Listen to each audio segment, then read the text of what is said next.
quite the whirlwind of emotions. Oh, really? Hmm. Is it because you haven't been sleeping much? You keep going to bed real late, or what? What kind of emotions are you having? I thought your whole thing was you don't allow yourself to have them. Well, I was kind of excited, and then I was disappointed. It's two emotions, which is a whirlwind for me. Are we talking about Smile? Hmm. Yeah, okay.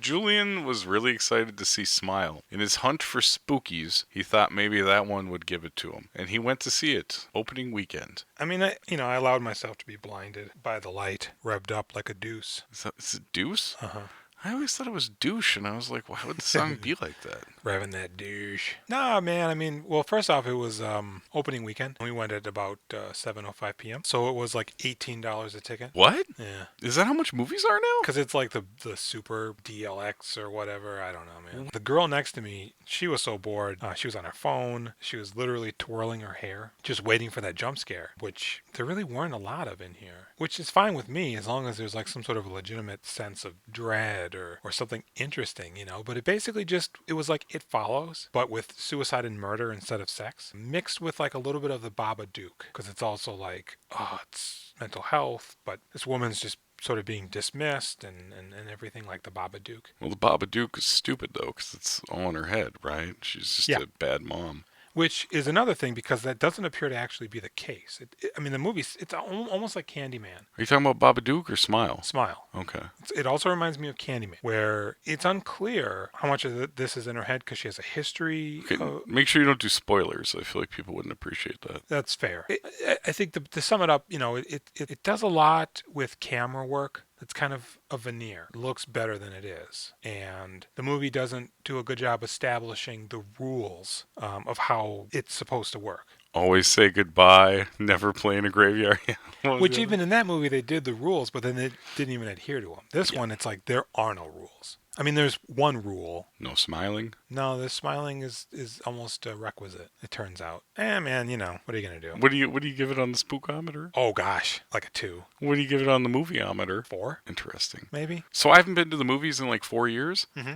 The last movie I went to, you were supposed to go with, and then you bailed. Oh, The Lighthouse. So it was just me and Ben. Yeah, right. And he fought with people at the movie theater once again. And then prior to that, I saw Midsummer with Ben, I think. Mm-hmm. And he fought with people at Midsummer, like verbally yelling at people. Prior to that, I saw It Part 1 in Roseville. And for some reason, they keep the heat up in the theater to like 85. So I'm sweating and dying the whole movie. Oh. It was a real miserable experience. Okay, let's touch on The Changeling from 1980. Yeah, We got a comment on YouTube about it. It's a good comment. it was a good comment. Clarifies everything that we were confused about while we were watching it. Yeah, how many times do you think that they watched the movie? I think it's their favorite movie, or Kinda else feels they're special movie watchers, Mm-hmm. where nothing escapes them. Yeah, if that's the case, boy, we better watch out. Yeah, fuck, I don't know what's going on in half the movies we watch. The scary movies in particular seem to be one of those genres that, especially with Halloween, that people kind of return to the same ones over and over. Maybe if, we had watched it a second time No thanks. or rewound it. I don't play those rules, though. God, I was really paying attention to it as best I could, too. But man, when they were just talking and talking, I think I zone out. I agree with you on that. All right. PG says, I feel like you guys didn't pay attention while you were watching this. Lol. The crippled boy was 6 when he was killed in 1906. Mom dies in childbirth in 1900. The 1909 journal belonged to the girl who was the daughter of the next family who owned the house after the Carmichaels left. She was the one killed by the coal cart in 1909. They find that part out from the microfiche, and that part is before the seance. The seance is suggested by the university parapsychologist who Russell goes to see when he doesn't know what to do next. Remember when we were trying to figure out who that guy was? Yeah, he wasn't a coroner. No, the family fortune belonged to the murderer's father-in-law. Murderer's father-in-law? Okay. His wife's dad. Who dies in 1905 and stipulated in his will that the fortune goes to the kid. Kid has to live to be 21 or the fortune goes to charity and the dad is shut out. Okay. I mean, we got most of that right. Kinda. The ghost rolls the ball down the stairs. Not really. Then John goes to the bridge and throws it in the water. Oh. Then the ball rolls down the stairs again after he gets home, and the ball is wet. So we were arguing about this. You had one side of it, and I had the other one. We were there. The parapsychologist told him teleportation of objects was common in these cases. The medallion is a Catholic baptismal medal. I still have mine. Obviously, Dad was careless and put the kid's body in the well without retrieving it. So he had to have another one made for the orphan. The ghost is just throwing a destructive tantrum near the end until it can have a reckoning with the boy who replaced him. He's a 6-year-old kid after all, just lashing out. It's also not weird for a famous composer to have a wife who's, say, 10 years younger than him. So a 52-year-old with a 10-year-old daughter isn't far-fetched. This is amazing. I wonder why that isn't unusual. I don't know. That's an interesting statement. Maybe they're in the musical world. Yeah, this is good, man. I guess, we were wondering what the fuck the ghost's problem was at the end, why it's hurting them and getting crazy. Turns out it's a 6-year-old boy. Thank you. The medallion, it's baptismal. The ball thing, we talked about that. This whole thing with the crippled boy was 6 when he was killed in 1906. That kid doesn't look 6. No. I believe you, Pete G. Well, I just had no idea that was the girl's fucking diary. Journal. I mean, to our credit, I don't think a lot of that is especially clear. I think it might be if you're... I don't know, man. I think this might be on us. I'm Jules. I'm Jason. And we doing spookies! Tonight we're covering Noroi the Curse. I don't know if that's how it's pronounced. Noroi. It's from 2005. It's Japanese, I believe. Yes. 1 hour and 55 minutes. A prominent paranormal journalist named Kobayashi goes missing shortly after completing a documentary. What begins as an investigation into strange noises soon evolves into the chilling mystery of a demonic entity named Kagutaba. Yeah, so this is 2005, right? Yeah. It felt like it took place in like the 90s to some extent. Late 90s. I don't know. I mean, they're using like VHS camcorders. Yeah, and cutting to the footage, but it looks like it's taped off the TV, not like directly into the movie. It's a weird movie, man. First off, the accredited tagline, which I don't know if this is true or not, but it really does sum up most of the movie. Here come the spookies. That's the tagline? No. Oh. It's everybody died. It's too late for us. You know, there's parts throughout the movie, maybe it's just that one time, but it feels like every time where you're like introduced to a new person and then leave them, they stop the film and it's like, and then they died. Yeah. You know, it's like, and then everybody's just dying. Yeah, did anybody make it out? Well, really. We don't know what happened to Kobayashi for some reason. I mean, it looks pretty apparent, but his body vanishes. They said, even though it doesn't look like, it looks like it should just be recoverable. We don't see him go into a void or anything. This is a weird movie because it's first off, it's a fake documentary, but it's a fake documentary that is told through another fake documentary because it starts off and the guy's putting a tape in the thing and he's like, Kobayashi vanished. And this is his last movie. And then we watch the last movie and then it literally takes the tape out after the movie ends.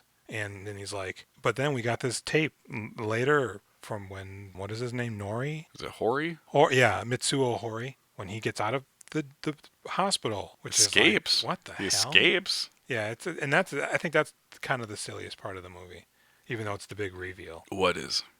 Where Noroi goes to his house, or Hori, sorry, goes to his house, and the fire and everything, because it's like during that whole event, Kobayashi's got his camera going. Yeah, I suppose that's pretty stupid. Right, like his wife's in the other room. And he's crawling on the floor. He goes back and grabs the camera. Well, I mean, you know. I mean, it speaks to the character, I suppose, yeah. But at the same time, it's like in the heat of the moment. You think you would maybe set that camera down and be ready to rock? Trying to put out a fire. Rock. Yeah. Rock. Right. Get it? Because of the rock. I do. I could not find the budget for this movie. $2 million? I think I might say that right on the... No way. Hold on. I think I just read that. No way. Budget, $2 million USD. Holy Christ. Yeah. So its worldwide gross, according to IMDb, was $33,217. Oh, fuck. That's rough. Yeah. This is smack dab and... I mean, actually, this is a few years after the Ringu Grudge craze, right around there. Yeah, because the actor Mitsuo Hori, who played Satoru Jitsunashi, was in Ju-on the Grudge, too. That may have been right after this. So the first Grudge, for sure, I think was before this. This was like... Well, I'm thinking of the American remake. I think that must have come out in like 2004. With Sarah Michelle Gellar? Yeah. Yeah. Isn't that the noise from the Grudge? To some extent, yeah. Is there a kid that meows? Yeah, boy, I don't know, man. I can't remember that one. All right, so our buddy Kobayashi. So I mean, I looked up like the actors. Oh yeah, yeah. Give me the dirts. Masafumi Kobayashi was played by Jin Muraki. I liked him a lot. Yeah, I'm not familiar with any of the movies that he's in. No, One of them was called Nightmare Detective. that sounds good. Another was called Family of Strangers. Fuck, what's Nightmare Detective? That sounds really good. I don't know. And they're American titles for, I Yeah. think that everything is Japanese. TVs, movies, stuff. Ryo Kano played Kana Yano. She was in, Oh, the girl, the little girl. yeah, she was in something called When I Kill Myself Oh, that sounds great. and Lesson of the Evil. Tomono Kuga played Junko Ishii, the daughter of the priest who yelled at everybody. Oh yeah, that was very interesting. She only has 6 credits to her name. Oh really? And I think the last one was like 20, oh, I don't know, She's 15. not into acting? Apparently not. She was in a movie called Invisible Waves and in another movie called Have a Nice Day. Okay. Interestingly enough, Miraki Matsumoto, the female actress in the movie, that she's playing herself. She's really Miraka Matsumoto. She's in a ton of stuff. The girl who feels cursed, right? Mm-hmm. Okay. She's an actor in the show. She's really an actor in real life, and that's her real name. When does she die in the movie? She doesn't. She doesn't, Yeah. right? I don't think she does. We see her actually in a pretty good place. Yeah, but I think she's cursed. Probably. Yeah. Probably. I mean, they all are Yeah. to some extent. Well, but her specifically with her whole thing she does. I'm not familiar with any of her work. Ton of stuff. But except for she voices Riku in Final Fantasy X, Final Fantasy X2, Final Fantasy X Eternal Calm, and Kingdom Hearts 2 Final Mix Plus, Okay. which are all pretty popular games. Those are no, they're video games, you Mhm. say. And then, of course, Satoru Jitsunashi played Mitsuo Hori, the, what do they call him? The super Super psychic? Yeah. Boy, he was in a completely different movie, it felt like. Oh man, I liked him a lot. He's my favorite part, to be honest. He's really good at this. Yeah. But yeah, it's comical and strange Mhm. initially, but I feel like you warm up to it and he seems one of the more reasonable people in the movie based on what's going on. In a lot of ways, he reminded me of the homeless character from Train to Busan. You know, just a little kooky, but probably He's not a little kooky dude. hip He's to it. He's full on. What has he got going on? This guy? Yeah. Schizophrenia. But I think it might just all be from Borderline. being psychic. Well, yeah. I mean, he's probably misdiagnosed or diagnosed correctly, but then they don't know how to quantify the mysticism. And he's like soaked in PTSD at all moments, maybe. Yeah, he wears his foil hat. He's got his foil coat. His house is lined with foil. Yes. Later on, we see him in like a foil tube, Yeah. which then ultimately kind of leads to his demise Yes. in a different fashion, but quite similar. Oh, that's actually really scary to think about now, why he ended up like that. Okay. Well, and we never saw the ectoplasmic worms. You do? Well, no, you see those little bobbleheads from Princess Mononoke. You mean when she's underneath the Torii Gate at the end? The night vision on the camera? Uh-huh. Those aren't the worms? Those are those little dudes from Princess Mononoke. They got the misshapen head and like one eye is bigger than the other one. Are you sure they're not the worms? They're not worms.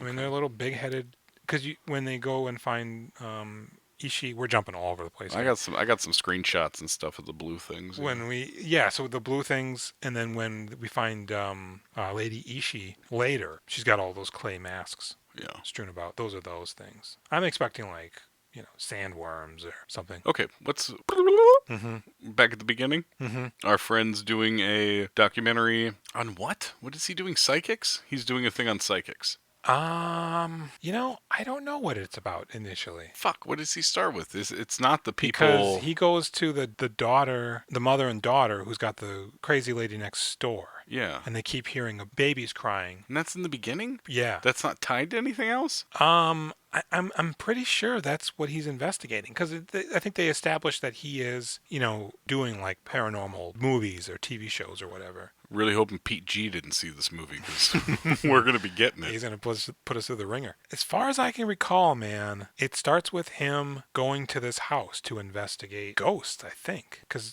the lady's like, I keep hearing a baby crying, but she doesn't have a baby. I hear like multiple babies or something. So he goes over there. What are we missing? No, I think you're right. I think it's because of the ghost whales. Yeah, so he goes over there, sees her name on the door, knocks on the door, and this woman just comes out.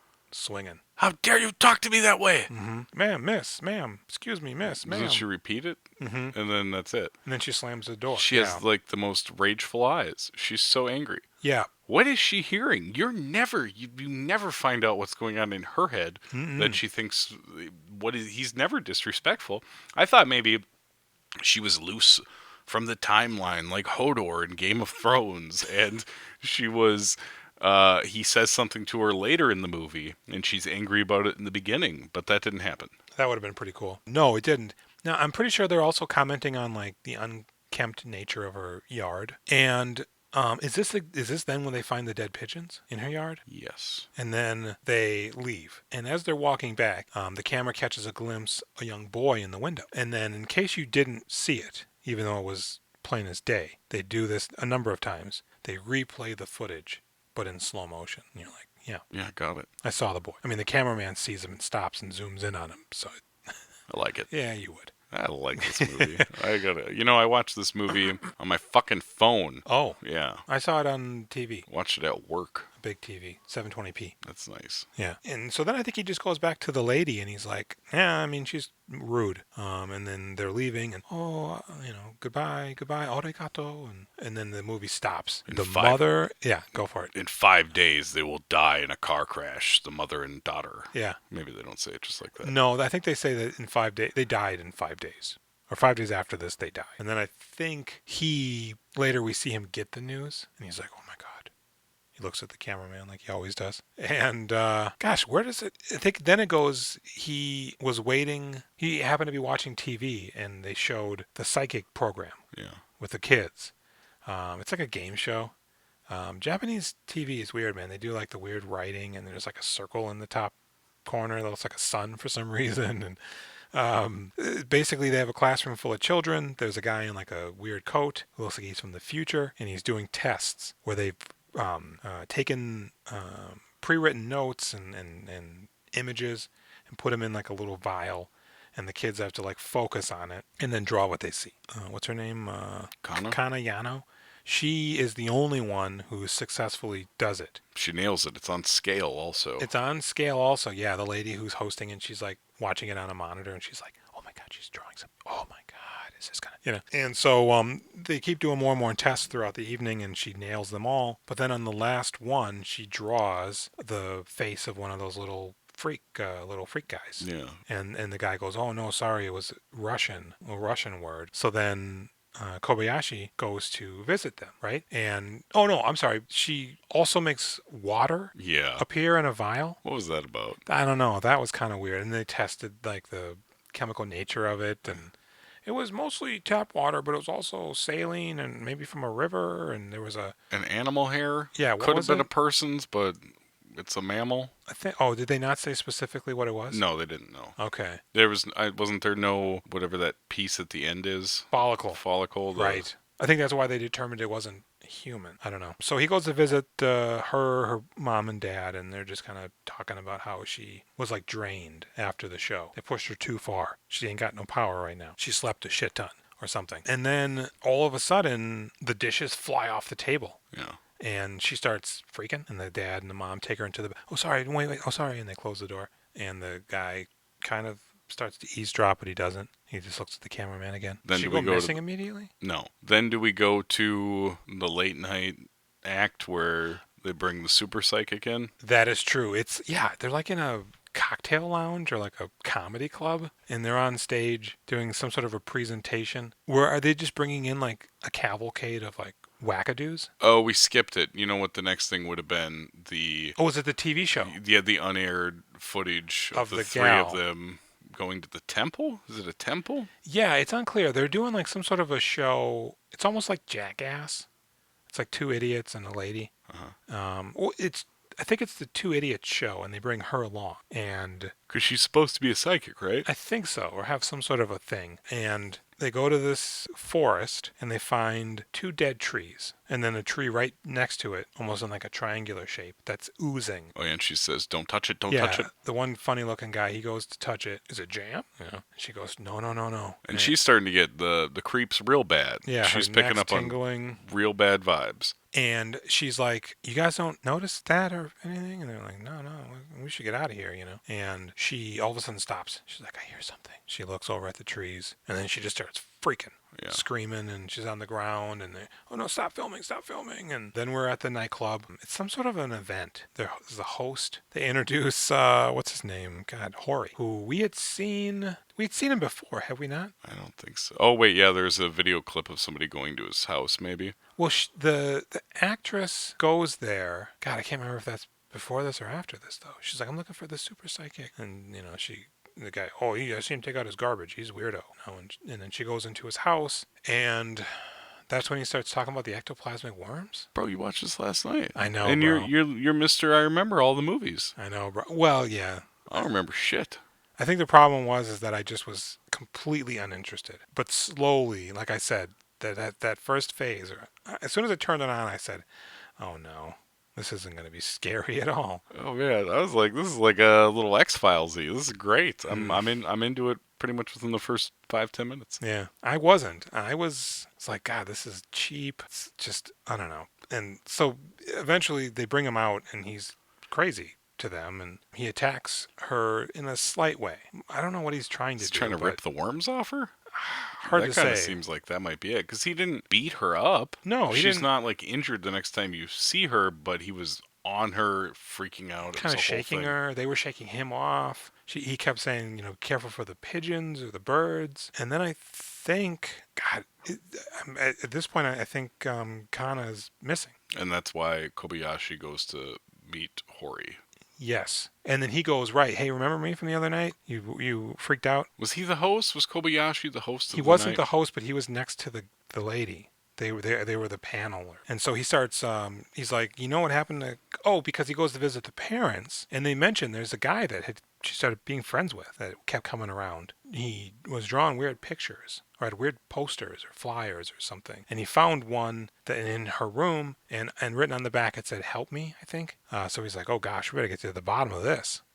To the Kobayashi mobile. And so they go to meet the guy. He recognizes him. He asks him like about it. Where is she? And he starts going into a fit of rage, drawing like a blue house. The worms have eaten her. I think he starts saying the worms have eaten her right away, right? Yeah, he's all about the worms, man. And he's like, well, here's a map. Show me where she is. I don't read maps, he says. But this way, and here's a blue house, and all this clues and such. So they follow it to an apartment. And they go up. They're like, oh, it must be this room. Look at the picture. So they go up and they knock on the door, I think, and nobody's there. Right. And they go ask the neighbor. But there's banging. And then they go talk to the neighbor around the corner. Oh, yeah, no, that guy. I don't like that guy. He was normal when he first moved here, but oh boy, I'm going to tell you just enough, but you're going to have to come back later, and I'm going to tell you just enough more. So they decide to just kind of go down and like stake out, put a camera up on his balcony. Oh, his clothes up there and pigeons. And then eventually he comes out and he looks all weird, ghostly.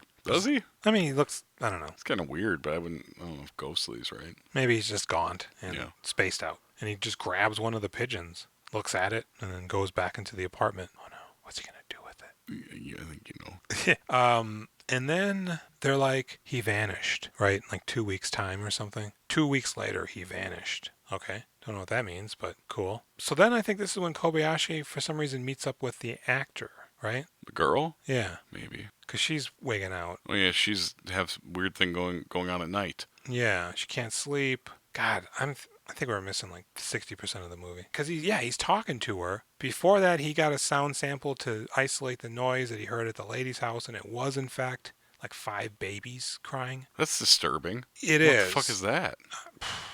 I don't know, man. Because then she moved out. I think that's when he found out that the mom and daughter died. Yeah. Because he reaches back out and they're like, oh no, they're dead. And so he's working with the actress. She sets up a camera to find out why she can't sleep. Yeah, and they She, watch it. she disappears onto the deck for a while and comes back in. Oh, because she said before that she had been tying nylon rope into weird knots. So when they're watching the video, she gets up, unplugs the lamp, goes out to the balcony, and then comes back in. And then they go out to the balcony and see that she's tied more of these knots around the railing. And so they're like, well, we're going to put no. Is that when they hear a noise? Because they go up to talk to her neighbor. I think she says she's always hearing thumps and bangs, but it's just a nice lady that lives up there that she knows. A fellow actor. Same agency. And she's like, oh, I'm sorry. Did we spook you out coming up here like this? And no. It's fine. It's fine. So then he gets the footage from the TV show that they cut because she saw the footage later, but the guy who was directing the show, he said, we cut this part out because we didn't want to freak her out. And they show a ghostly image. Yeah, right when she is looking at the trees and then turns around, you can see this ghostly apparition. Lit up nicely. And then it vanishes as her head obscures the shot and then comes back. So that was, I guess, something. Well, and isn't there audio that they isolate and boost within that too? They do boost the audio from the overnight video. He's saying Kagutaba. Kagutaba. What the hell is that? Hey, you know this guy? She's like, I don't know no Kagutaba. This takes place in the Fuchu, Tokyo region, but the way it's spelled, I was like, it's fuck you. I wanted to make sure I highlighted that. So he's like, well, I better get to the bottom of whatever this Kagutaba thing is. And he starts calling around and... Yeah, he's just calling people like, hey, you're a linguist, right? Yes, sir. You ever heard of Kagutaba? Next guy, oh yeah, I think I saw that in a book at one point. Yeah, why don't you come on over and we'll have a little bit of a jaw session. Yeah, drive all the way over here. I'm a little strange looking. I'm an old man. So yeah, he gets there and the old man's got all these old books trying to show off. Well, this one's 200 years old. So I'm out of here. Now, is this old man? Fuck. He played one. What? Isn't that the song? This old man. He played. I don't know. But okay, listen, the person that has heard of Kagutaba, that's not the same person that he ends up going to see that's like the Kagutaba professional, right? No. Okay, no, I forgot about the guy in between that sends him to the professional. Because I was like, how have you maybe read it in a book, but you live in the town and know everything about it 5 minutes later? Yeah, he doesn't. And the guy that he goes to see later, he looks like Ebert. He's got a strange look. There's very huge cheeks and an unpronounced chin and a really small mouth. There's also that actor that was in Under the Skin. And I think some other things that kind of looks different too. So the old man's like, yeah, there was a village. They did this ritual or something, but it's underwater because a dam filled that area or something. Or that area's in a dam now. And I guess he must say, hey, go talk to this guy? Because he goes talks to that guy. And that guy is like... Oh, I think he calls the town and they're like, oh, yes, we'll put you in touch with this guy. He knows everything. Right. He calls like, hey, I'm interested in this ritual from this town, Shimokage Village, which they're like, oh, yeah, we don't know about that, but you can go see this guy. He's got a bunch of tapes. So he goes to see this guy and he's like, yeah, I taped a ritual. It was the last ritual. In fact, they do a whole show where, a participant plays the role of the Kagutaba, which... It's a creepy mask. The old man said Kagutaba roughly translates to tool for evil. So the idea was that there was some sorcerer who could somehow call upon and instruct the Kagutaba to do its bidding. But then after one of those events, the Kagutaba's just like, man, I'll just do crazy on my own. I don't give a fuck, So he starts wreaking havoc and the guy manages to cast a spell that traps him underground, but they have to keep doing a ritual in order to solidify that deal. Appease him every year. Mm-hmm. And is it every year? I think so. Yeah. Annual event. So one of the priest's daughter, in this case, I don't know if this is always the case, but they put on the Kagutaba mask and they're doing the Kagutaba dance. And there's a bow, 4 claps, and another bow. It's the only region in Japan that bows like this, by the way. And the town is known for keeping dogs. Which I loved. And also putting a sickle, a little hand scythe. To keep the evil spirits out of your home. Yeah, they put it above their door. I like that too. I do too. It's very traditional. So they're doing the thing, ties a knot in a bed sheet, and then he cuts it with a rope. And then he does the bow, clap, clap, clap, clap, clap, bow, clap, whatever. All of a sudden, his daughter in the Kagutaba mask starts going apeshit. Screaming. Yeah. Horrible scream. And we actually saw this image earlier in the movie where the camera gets close on her and it just goes to a still frame. Like half of her hand is missing because of the frame and everything. We see that earlier, but I don't remember why. Just that. So they're like, yeah, she got possessed, I guess. And She was never the same after this. she was never the same after this. She was yeah. an outgoing kid before this, and then what? Quiet. She went to nursing school. She went to the Masashino Nurse School. She graduated. So the village, once it was flooded, everybody moved to Maikashi village, where they all have dogs chained to their little dog houses. Aren't the dogs supposed to keep the evil spirits away? Something like that? Something like that. They use I them love in that, dude. yeah. Every fucking house he drives by. Mm-hmm. Same goofy looking doggies.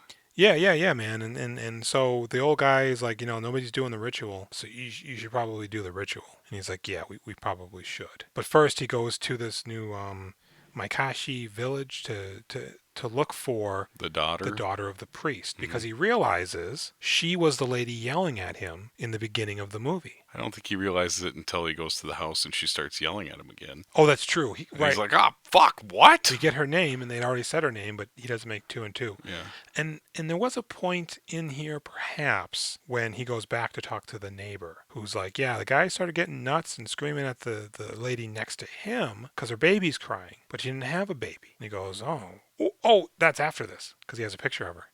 So they go to this village. There's dogs everywhere. He can't find people. He goes up to this house. It's got knots fucking everywhere. It's like Knots Landing over here. I don't think Knots Landing was Knots. No. No, it's about not. I got nothing. Your joke was better. I'll cut this part. Please do.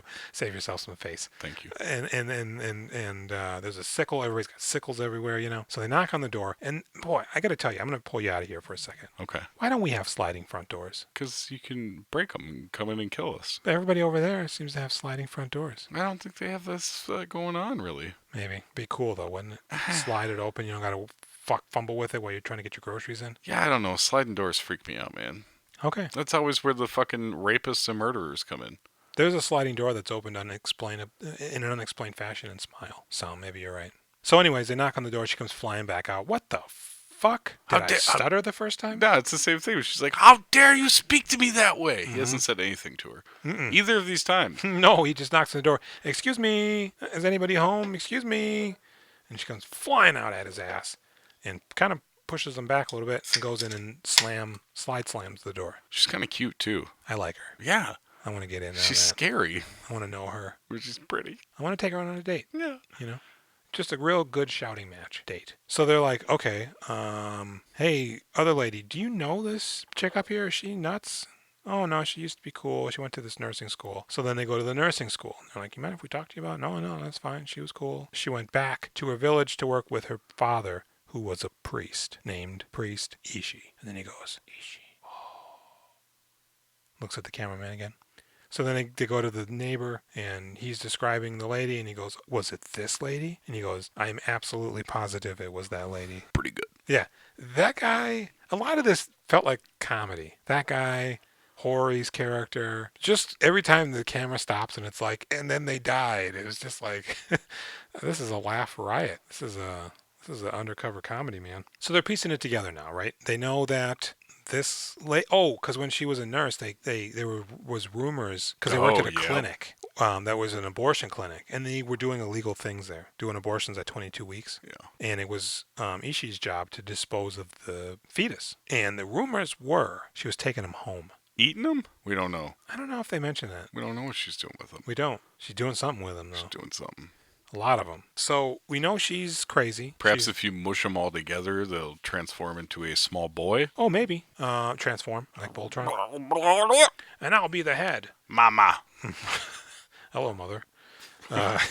So we know she's crazy. She's the son of the daughter of the priest. They ain't doing the rituals. The town is underwater, so in order to do the ritual, they're going to need to do a boat.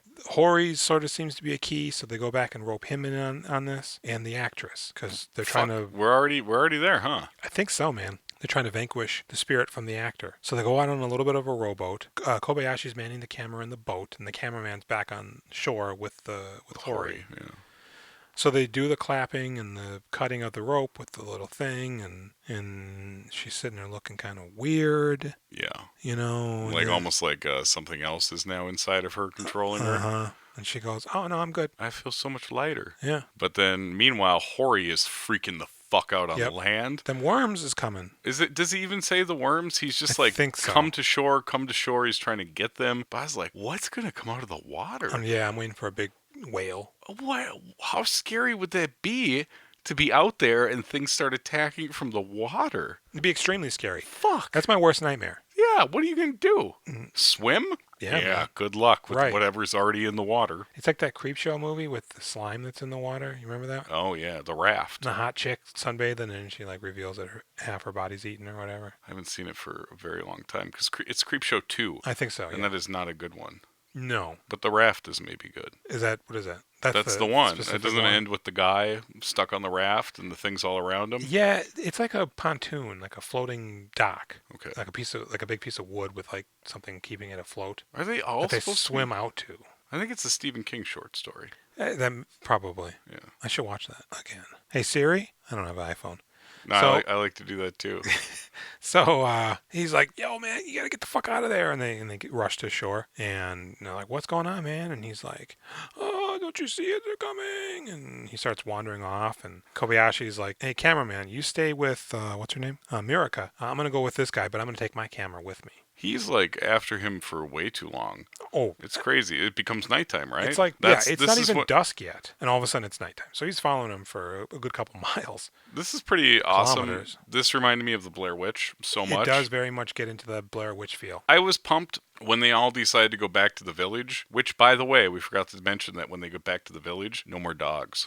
They're right. That is great. That's right. With the three of them in the car and no more dogs, I'm like, fuck yeah, there's only 25 minutes left of this movie. Shit's about to pop off. Because I want to believe that after the neighbor IDs her, they go back to confront her. Like, what is going on? We demand answers. We demand answers for primetime TV. And nobody's there. They're all gone. The dogs are gone. And so he's running through the woods. The cameraman takes Miraka into the minivan, and they're driving away. Which seems kind of odd. Like, how's Kobayashi going to get home? Is he going to go drop her off and then go back? I don't know. Because he had the actress staying with his wife while he was away. This has probably occurred already too. The wife, during dinner one night, she's recording her and Marika, and all of a sudden, Marika's like, "I'm gonna go get the hot sauce." She goes, "Yeah, girl." She gets up and then she looks over and she's like, "Marika, what are you doing?" Because she's standing all weird. She starts,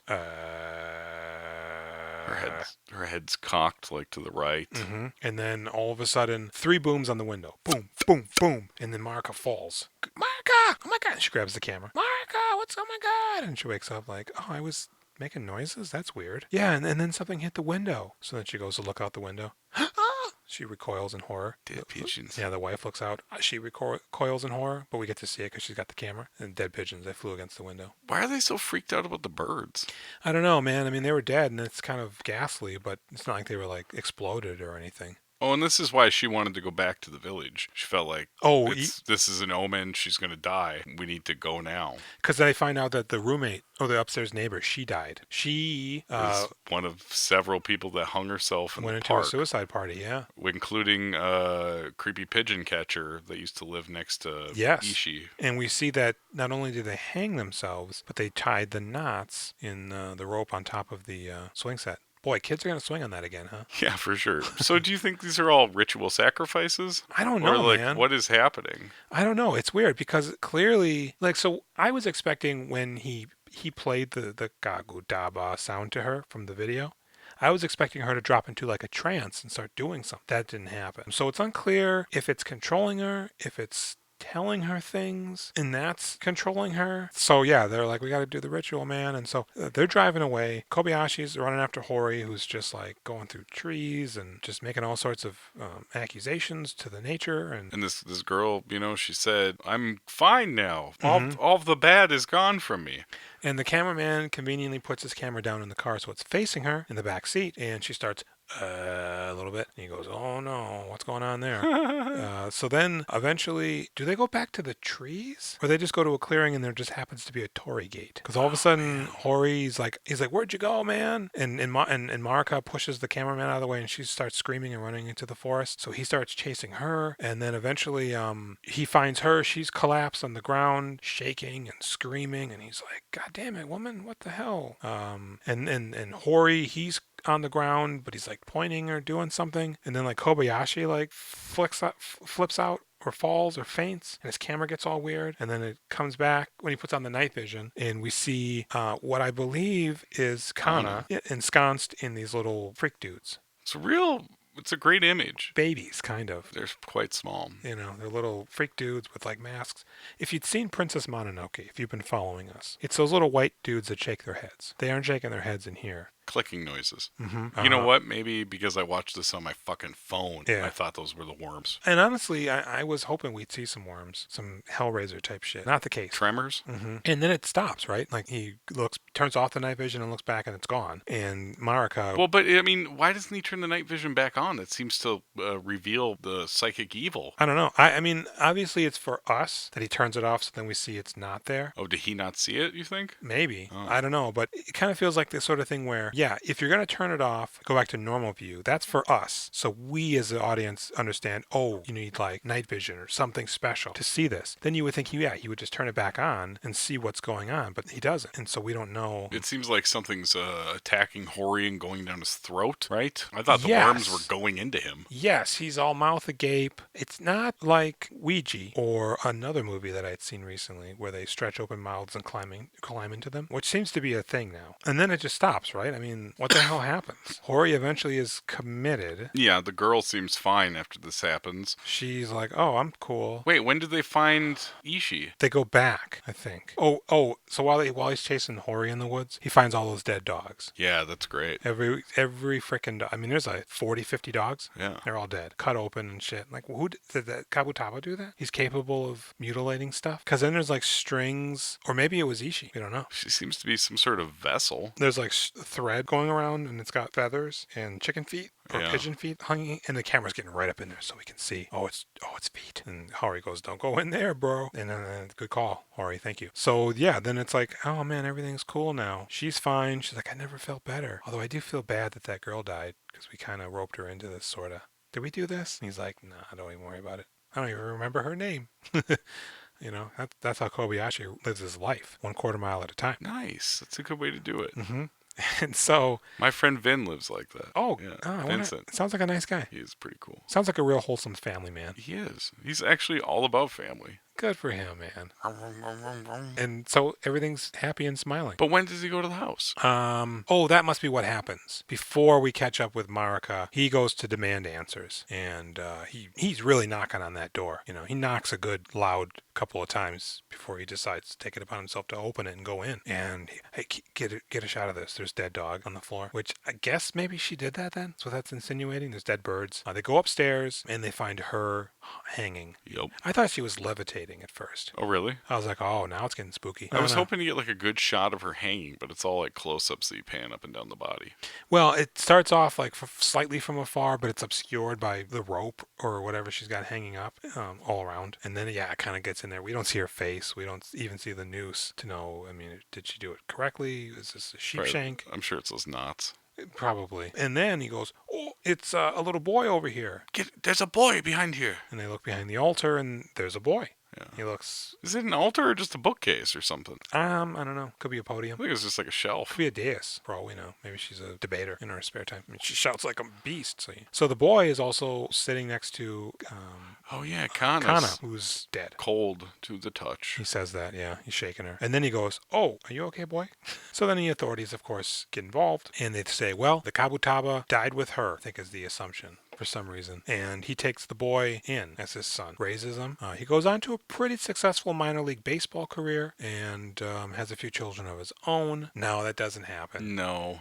So the movie ends. They interview Marika, and the movie ends. We see produced by Kobayashi, cameraman Fred, and then the guy pulls the tape out, and he's like, but then Hori. Maybe that's when they're like Hori was committed to a mental institution I because he think I think did I thought the something. movie was over. Because he did something. Yeah, me too. And I'm like, oh, wait, now we're in the movie that's watching the movie. And he They didn't do goes, much work for this. It's just a little bit in the beginning, a little bit at the end. uh-huh. What are they just taking all of Kobayashi's credit? Well, and it was actually, we didn't mention this. It was directed by Koiji Shiraishi, who was also the one of the two uncredited writers for this movie. He's got 82 credits to his name throughout TV and film. The other uncredited writer is Naoyuki Yokota. So the movie, yeah, there's no credits. They don't break character at all. Their method. So then he's like, but Hori went to an insane asylum. He later was found dead. In a vent, Yeah, he climbed into a vent. and they showed a picture of them all like His feet bent are in up. his face. It's like he went ass first to Yeah. this tight vent. I You mean, think he I was stuffed assume in there. I think he was probably looking for protection, or maybe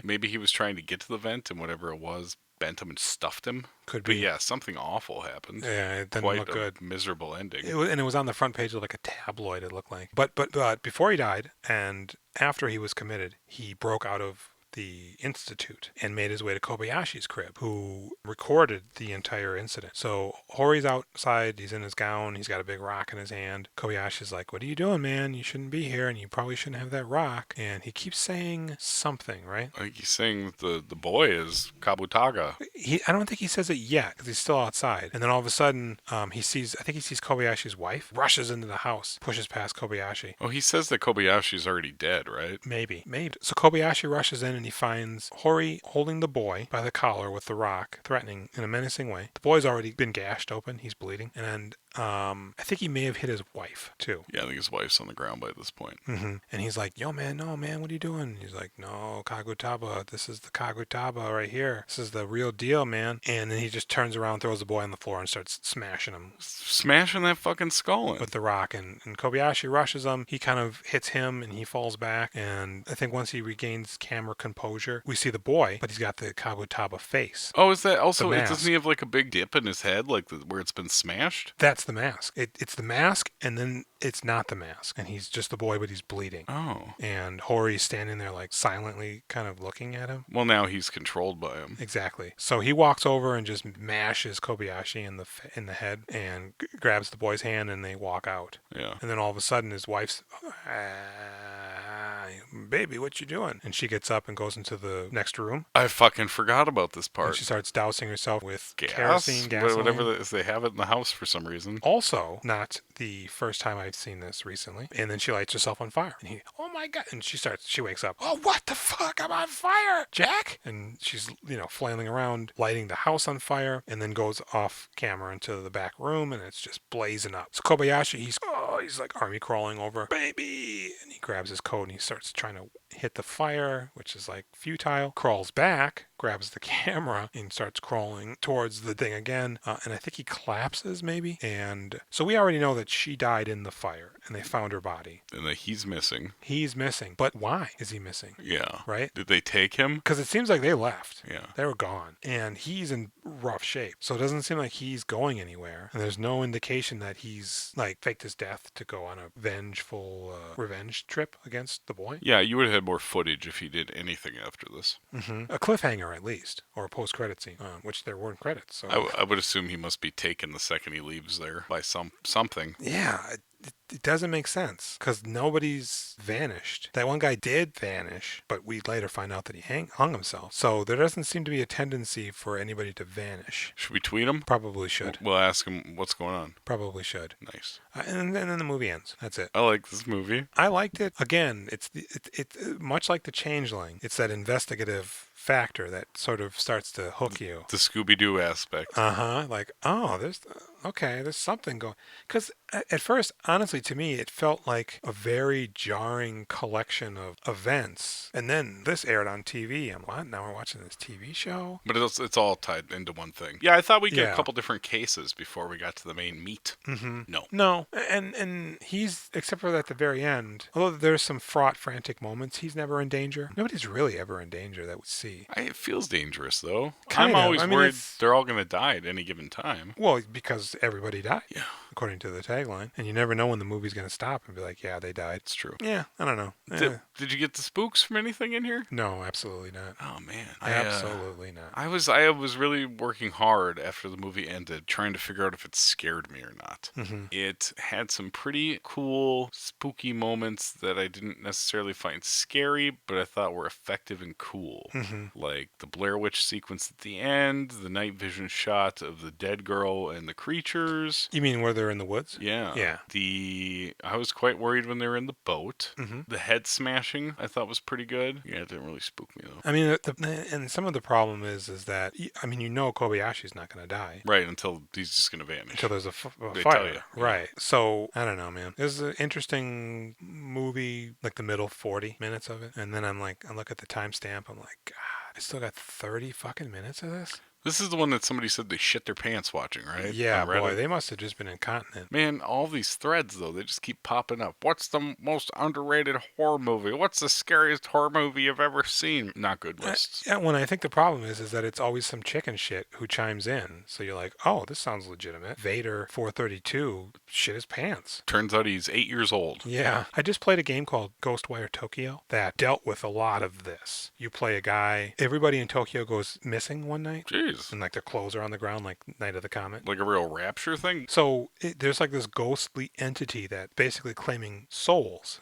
It's like the rapture. It's just gathering souls to feed into a thing to unleash demons. So you're only alive because at the very moment when it was happening, some sort of a astral projection dude takes over your body. So you hear him in you, and you have magic hands. So they're doing all this like spell casting to fight the ghosts. Like Doctor Strange? Yeah, it's very much like that, man. Finger magic. You shoot guns with your fingers. But you only fight a headless schoolgirl, a headless schoolboy, a slender man with an umbrella, and like 3 or 4 other ghosts. It's not a tremendous variation in the ghosts. But while you're running, it's like an open world rendition of Tokyo at night while it's raining. While you're doing that, there's like side stuff that you can find. There's torii gates that you can unlock to help open up the area and disperse like this deadly fog. But then you also, Kagutama, I think maybe is one of them. There's Japanese lore ghosts that you can run around and interact with to level up or something. So I don't know. I kind of feel like they have a reverence for ghosts where just like saying ghost is scary enough for them in their movie going tastes. Maybe it's just me. I don't know, man. I didn't find any of this